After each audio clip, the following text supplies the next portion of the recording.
సత్య టాక్స్కి స్వాగతం. నేను సిహెచ్వి సత్యనారాయణ. ఇప్పుడు అమెరికా అధ్యక్షుడు ట్రంప్ ఇప్పుడు H1B వీసా ఫీజు $1,00,000 చేయటం అనేది కేవలం అక్కడ ఉండే టెకీలు, అక్కడ ఉండే H1B వీసాదారులపైనే కాకుండా ఈ ప్రభావం ఇప్పుడు అమెరికాకి ఉన్నత విద్యకు వెళ్ళే వారి పైన కూడా ఇండైరెక్ట్గా, అంటే డైరెక్ట్గా కాకపోయినా సరే ఇండైరెక్ట్గా ప్రభావం చూపుతుందని చెప్పేసి నిపుణులు అభిప్రాయపడుతున్నారు. ఇప్పటికే ఇప్పుడు అక్కడ F1 వీసా మీద అమెరికాకి విద్యకు వెళ్ళే వాళ్ళకి చాలా అవరోధాలు కల్పిస్తున్నారు. అంటే వీసా అపాయింట్మెంట్స్ సరిగ్గా దొరకపోవటం, వాటిని స్లాట్లు తగ్గించటం, అట్లాగే అంతేకాకుండా ఎవరైతే అడ్మిషన్స్ కోసం వెళ్తారో వాళ్ళ సోషల్ మీడియా అకౌంట్స్ తనిఖీ చేయటం, ఇట్లాంటి అవరోధాలన్నీ కూడా కల్పిస్తున్నారు. అంటే ఇటీవల కాలంలో స్టాన్ఫర్డ్ వంటి యూనివర్సిటీస్లో పెద్ద పెద్ద యూనివర్సిటీస్ తోటి డైరెక్ట్గా ట్రంప్ కన్ఫరంటేషన్ వచ్చింది. అక్కడ విద్యార్థులు పాలస్తీనా ఉద్యమానికి, పాలస్తీనాలకు అనుకూలంగా ఇజ్రాయెల్కి గాజాలో చేస్తున్న మారణహోమానికి కారణమైన ఇజ్రాయెల్కి వ్యతిరేకంగా ఉద్యమాలు చేయటం, నిరసన తెలియజేయటం అనేది ట్రంప్కి గెట్టలేదు. అందుకనే ఆ యూనివర్సిటీని, అంటే ఇంతకుముందు అసలు అమెరికాకి వెళ్ళేది ఎవరైనా సరే అక్కడ ప్రజాస్వామ్య వాతావరణం ఉంటుంది, లిబరల్గా భావస్వేచ్ఛ ఉంటుంది. ఇవన్నీ కూడా కొన్ని కారణాలు అమెరికాకి కాకుండా మిగతా దేశాలను వదిలిపెట్టి అమెరికాకి వెళ్ళటం అనేది.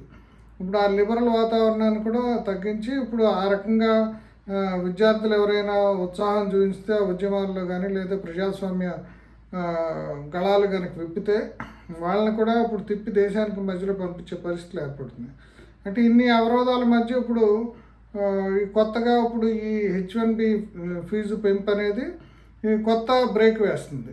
అంటే అసలు జనరల్గా ఇప్పుడు ఇండియా వంటి దేశాల నుంచి ఆల్రెడీ ఇక్కడ 4 years గ్రాడ్యుయేషన్ లేదా ఇంజనీరింగ్ అయిపోయిన తర్వాత అమెరికాకి ఎందుకు వెళ్తారంటే, వెళ్ళే వాళ్ళ చాలామంది ఏంటంటే ఎక్కువ మంది అక్కడ H1B వీసా వస్తుంది, ఆ దేశంలో తాము ఉద్యోగాలు చేయొచ్చు, స్థిరపడవచ్చు, అంటే డాలర్ డ్రీమ్స్ అని అంటారు. అట్లా డాలర్లో సంపాదిస్తే ఇండియాలో రూపాయి సంపాదించిన దానికి అక్కడ ₹80 అవుతుంది, అక్కడ $1 సంపాదిస్తే అనే ఉద్దేశంతో వెళ్తారు. అంటే కేవలం ఉన్నతమైన విద్య లేదా రీసెర్చ్, అక్కడ పెద్ద పెద్ద యూనివర్సిటీస్లో పరిశోధన చేయాలని ఆసక్తి ఉన్న వాళ్ళు కూడా కొంతమంది ఉంటారు. కానీ ఎక్కువ భాగం ఇండియా నుంచి వెళ్ళే వాళ్ళందరూ కూడా ఒక కెరీర్ని పెంచుకోవటము, కెరీర్లో ఉన్నత శిఖరాలకు అధిరోహించటము, డబ్బు సంపాదించడం అనే దీని మీద వెళ్తారు. అంటే దీంట్లో క్లారిటీ అందరికీ ఉంది వెళ్ళే విషయంలో. అక్కడికి వెళ్ళిన తర్వాత కూడా ఒక సెమిస్టర్ ఫీజు తీసుకెళ్ళి అక్కడ పార్ట్ టైం జాబ్స్ చేసుకుంటూ అక్కడ ఏదో రకంగా ఇప్పుడు గెట్ ఆన్ అయ్యి 3 years MS పూర్తి చేసి తర్వాత OTP ద్వారా ఒక ఉపాధి సంపాదించుకుని ఆ తర్వాత H1Bకి కన్వర్ట్ చేసుకోవాలని చెప్పేసి ఆలోచన ఉంటుంది జనరల్గా వెళ్ళే వాళ్ళందరికీ.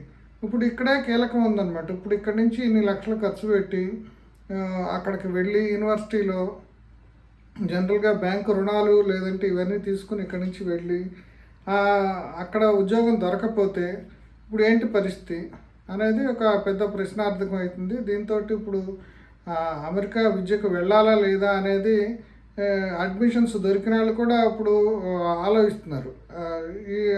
అనేక కన్సల్టెన్సీస్ దగ్గరకు వచ్చి ఇప్పుడు ఆల్రెడీ అడ్మిషన్స్ పొందిన వాళ్ళు కూడా ఇప్పుడు ఏంటి పరిస్థితి, ఇప్పుడు ముఖ్యంగా H1B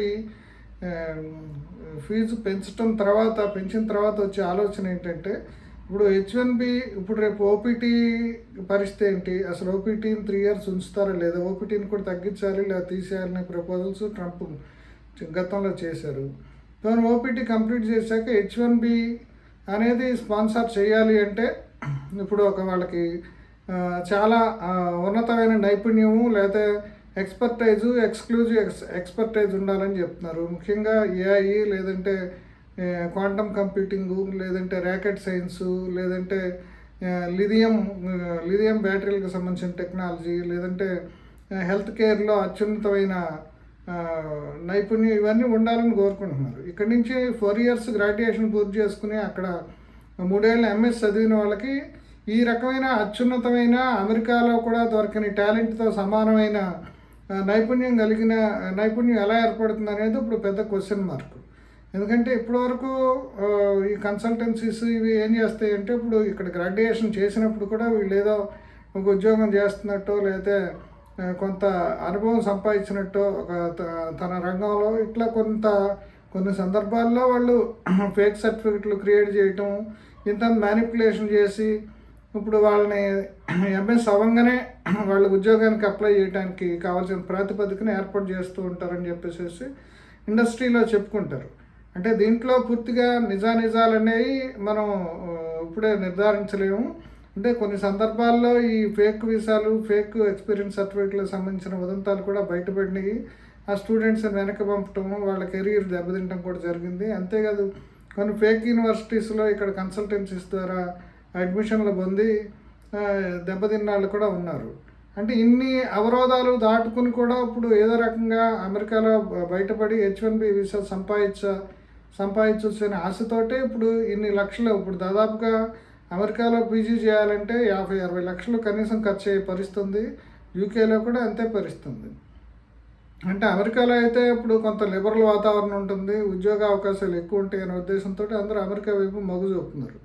ఇప్పుడు H1B ఫీజు పెంచటము, H1Bకి సంబంధించిన కఠిన నిబంధనలు అమలు జరపటం వలన ఇప్పుడు అసలు ఈ ఎంఎస్ అక్కడ పూర్తి చేసిన వాళ్ళకి అసలు ఎప్పటికైనా H1B అనేది కంపెనీలు స్పాన్సర్ చేయగలుగుతాయా? ఇప్పుడు అక్కడ నెక్స్ట్ ఇయర్ నుంచి ఇప్పుడు $1,00,000 కంపెనీ ఎవరైతే H1B మీద తీసుకుంటారో ఉద్యోగిని వాళ్ళకి $1,00,000 పే చేయాలి. అంతేకాకుండా వాళ్ళకి కనీసం $1,00,000 జీతం పే చేయాలి. అంటే $2,00,000 ఒక ఉద్యోగం మీద వెచ్చించడానికి వీలవుతుందా? నిజంగా అంత ఎక్స్ట్రాడినరీ టాలెంట్ ఈ పోస్ట్ గ్రాడ్యుయేషన్ అక్కడ ఎంఎస్ పూర్తి చేసిన వాళ్ళకి ఉంటుందా? వాళ్ళకి అసలు ఉపాధి దొరికే అవకాశం ఉంటుందా అనేది ఇప్పుడు కొన్ని శేష ప్రశ్నలుగా మిగిలిపోయినాయి. ఇప్పుడు వాళ్ళందరూ భవిష్యత్తు ఏంటనేది ఒకసారి చూడాలి. అసలు ఇప్పటికే వీసాలు F1 వీసాలు తగ్గిపోతూ వస్తున్నాయి. వీటికి సంబంధించిన గణాంకాలను ఒకసారి చూద్దాం.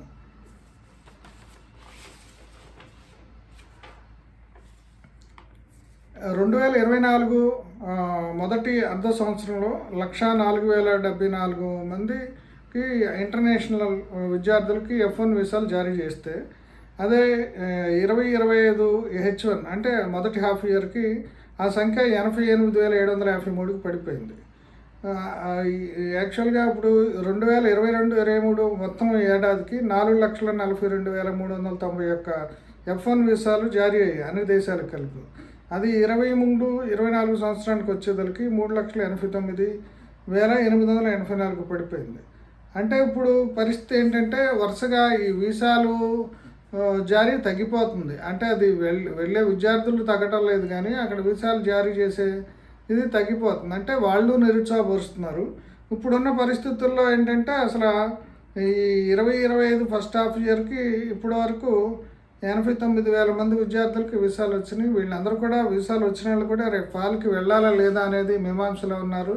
ఇప్పుడు ఈ దాన్ని పులి మీద పుట్టలాగా ఇప్పటికే రకరకాల ఆంక్షలు, రకరకాల ఇబ్బందులతోటి ఇప్పుడు F1 విద్యార్థులు ఎదుర్కొంటున్నారు. అంతేకాదు గతంలోకి మళ్ళీ ఇప్పుడు వాళ్ళకి నిర్ణీతమైన వారానికి 20 అవర్స్ ఎంత ఉంటుంది. ఇప్పుడు ఆ టైం కాకుండా బయట పార్ట్ టైం జాబ్స్ చేసుకునేవాళ్ళు ఇండియన్ స్టోర్స్లో, సూపర్ బజార్లో, లేదంటే ఎక్కడో చోట ఇప్పుడు అట్లా పనిచేసే వాళ్ళ మీద కూడా దాడులు జరిపి వాళ్ళందరినీ వెంటనే స్వదేశానికి తిరిగి పంపటం ఇవన్నీ జరుగుతున్నాయి. కాబట్టి ఇటువంటి పరిస్థితుల్లో ఏం చేయాలనేది అనుకుంటున్న సందర్భంలో మళ్ళీ H1B వీసా